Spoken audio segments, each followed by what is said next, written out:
peeps, Miss Revels here, and we're going to do a really cool activity today for art. I'm going to show you how to make what's called a texture rubbing. Texture is an element of art that describes the way something feels. So if you feel your hands have texture. If you feel your clothes have texture. Your carpet, anything that you can touch with your hands has texture. Texture words can be things like smooth, bumpy, rough, jagged, spiky.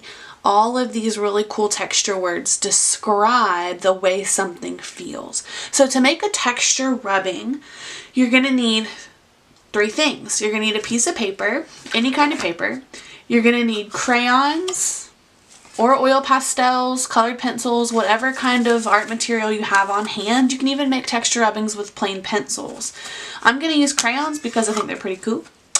And you're going to need some type of texture. I have texture plates. So these are little plastic sheets that have texture built into them. But you can use anything in your house. You can use the carpet. You can use the wood grain on a door. Make sure you ask your parents first before you decide to make a texture rubbing on anything. And make sure they're there with you while you make texture rubbings.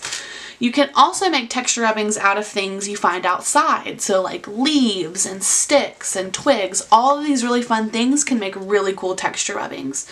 So the first thing you're going to need is a crayon, but it's going to be difficult to make a texture rubbing with this paper on. So I'm going to take the paper off of my crayon. You take the paper off of your crayon because you want to be able to use the side of your crayon. And I have these really cool triangle crayons that give us a better grip.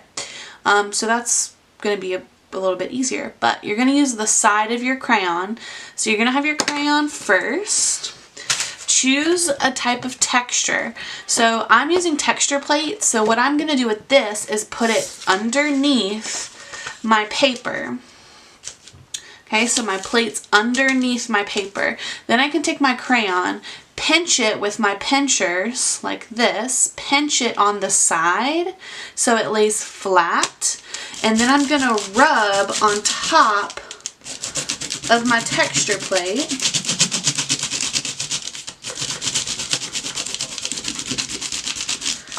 And it's going to reveal the texture beneath it. You can use different colors.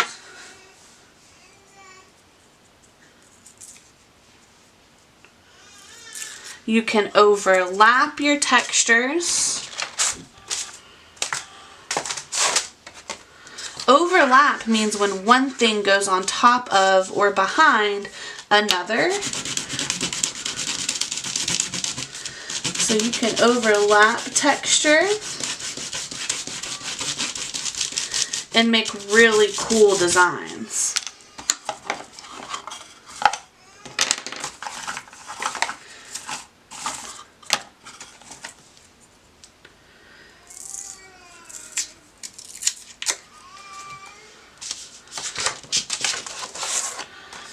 So if you didn't have texture plates like Miss Revels has lying around, which I doubt most of you do, that is completely fine. You can find texture all over your house. Just remember to ask your parents before you make a texture rubbing of something.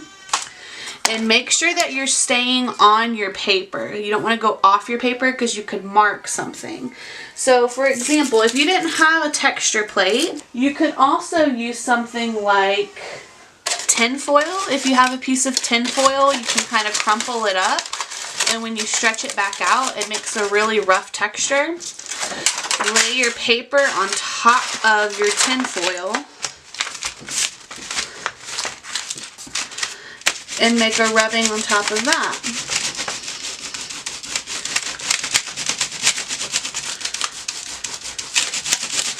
There's textures all over your house that you can find. I want you to find as many textures as you can fit on one sheet of paper.